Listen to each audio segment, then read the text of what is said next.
done. We're not satisfied. We're winning one game. Coming into game two, all the adversity, backs against the wall, yada, yada, yada. We're going to win. Welcome to game two of the NBA Finals. Get out of my way, says LeBron James.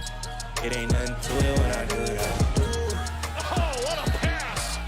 The Lakers set a finals record for most threes and a half. Anthony Davis lighting it up. What an amazing performance. And the Lakers are 2 wins away from their 17th championship.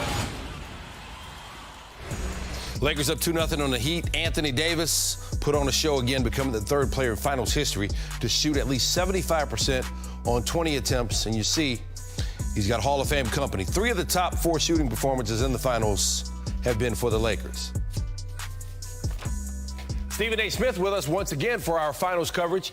Stephen, the conversation has to start with Anthony Davis. This is what they brought him to Los Angeles for. This is what he came here for. And now that he's in the moment, he's delivering. Well, he's been absolutely spectacular and unstoppable. There's nothing that they can do with him. He can hit perimeter shots. He's grabbing offensive rebounds. He's putting it back. There's nobody that's impeding his progress at the basket. They look as helpless as I've ever seen the Miami Heat look going up against Anthony Davis. I know he had 32 compared to LeBron's 33, but he was clearly the MVP of this game, and he's clearly been the MVP of this series. There is literally nothing that they can do. They look absolutely helpless. Of course, the Heat undermanned without Bam Adebayo and Goran Dragic. They're probably not going to get Dragic back. Maybe they get Adebayo back. Is there anything that you see that they can do to prevent this from becoming a sweep? Well, that answer would be no, first of all. You can pray. You can do a lot of that, like I told you after game one. But there's virtually nothing they can do. I would tell you what I would try, though. Okay. Bam Adebayo comes back. Put him in the lineup with Kelly Olynyk. Take Duncan Robinson, who's only shooting 2 of 10 this series, 0 for 3 in game one, just 2 of 7 tonight. He can barely get a shot off. He's a specialist, but because the Lakers do such an extraordinary job of getting out to defend those perimeter shots, it's rendered him almost helpless. So guess what? Go big, have some size on your front line, and then challenge them to man up and bring those young dudes off the bench to give you some energy and see what works that way. That's about the only thing left for them to try, as far as I can tell. Outside of that, it's pretty helpless. I think it's over, and I think everyone knows it. Yeah, you got to give him some credit. I mean, Heat culture, you know, they made it a fight in game 2, but they just don't have the horses. Normally, they would be heading home. Maybe they get some juice from their home crowd, but of course, this season, that's not the case. If it were in South Beach, perhaps they'd have a better chance because, dare I say, maybe the Lakers would be distracted. It's minimum 15 such games. All right, Tim Legler joins us now here on SportsCenter. And Tim, you've been talking about this Miami Heat zone defense that they displayed a couple games ago and why it was so effective for them at those intervals. And we just heard Rajon Rondo talk about it. What did you see from it tonight in terms of how the Lakers were able to handle it?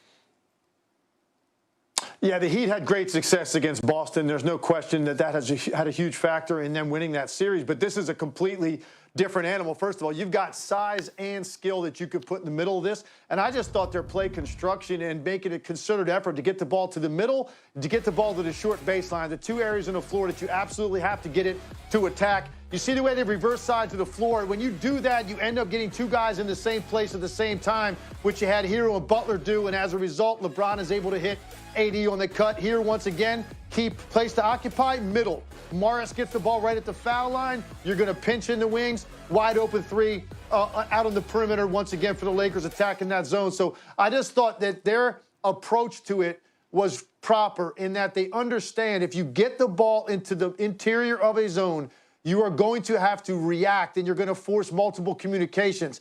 When you do that, you're more likely to create some sort of a mistake. I thought Lakers did a great job of it the entire game. They're clearly ready for it. Miami has had great success using it throughout the season and in the postseason, but this team has too much. They've got too much size and athletic ability in the paint and along the baseline, and then their role players have been knocking down shots. That's the one thing Eric Spoelstra was hoping wouldn't happen, but so far the Lakers role players have been on point with their shooting, and there's just been relentless offensive pressure they've put on this team. Yeah, and scheme is one thing, but you have Rajon Rondo and LeBron James, two guys with maybe the highest basketball IQ of their generation, executing against that zone. That's a nightmare for an opposing team. There's no question about that. Let me ask you about the fact that AD was able to take advantage of a smaller Heat lineup, especially without Bam Adebayo out there. I mean, granted, he's one of the best players in the league. You give him any type of advantage, he's going to do work, and he did that tonight. Yeah, he's really their only big-time athlete up front. So you take him off the floor, the zone is going to be even smaller than normal, and it's already 4 wing players basically in Bam Adebayo. And what happens in a zone defense, you don't have a specific guy to block out. So as a result, Anthony Davis, and this is where he really, I thought, just absolutely imposed his dominance on the game. He's getting these running starts from out on the perimeter with smaller players trying to do the best they can to get a body on him. But you can see how he just had 3 consecutive possessions where he completely overwhelmed Miami with his size, his length, and then his touch. And so even when Miami could force the Lakers into taking a 3-point shot with a hand up, Anthony Davis was cleaning up all of those misses because you have smaller bodies trying to get a check on a guy that's moving at them with a high rate of speed. It's just an impossible task for guys like Kendrick Nunn, Tyler Hero, Duncan Robinson, even a guy like Jimmy Butler, giving up that kind of size. You're asking an awful lot. And Anthony Davis, I thought, in that third quarter, made sure that Miami was not going to make a significant run. So too much size, Mike, too much talent, and so far through 2 games, too much shooting. And that's the one thing that Miami thought they had an advantage in this series. But the Lakers have done enough of that to free up all that inside room for Anthony Davis and LeBron James. I mean, they're down 2-0. You got 2 of the best players in the league on the other side, and you're shorthanded with Miami. If there's any way, Tim, that you could give some Miami Heat fans hope right now that they could win Game 3, what would have to happen in order for that to play out?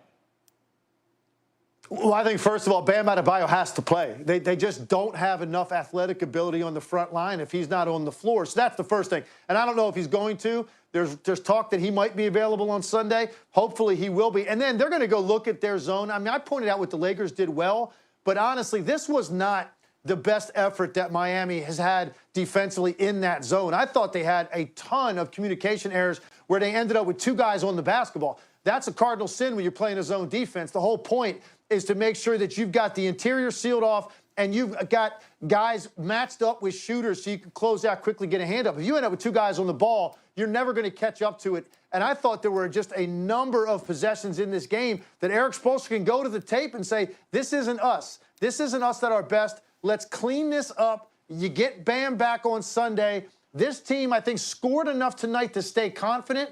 They've got to be much better defensively, and that's what Bam Adebayo and some good film work can do. So that's my best pitch for the Miami Heat fan base to get back in this series on Sunday. Yeah, it's a scary scenario to say the least, considering what we've seen here in the first 2 games. Only thing scarier, Tim Legler's house during Halloween. Appreciate you, brother. That's it, Mike. You got it. Michael asked about giving Heat fans a little hope. This might help somewhat. 4 teams have overcome a 2-0 deficit in NBA Finals history, the last being LeBron's 20.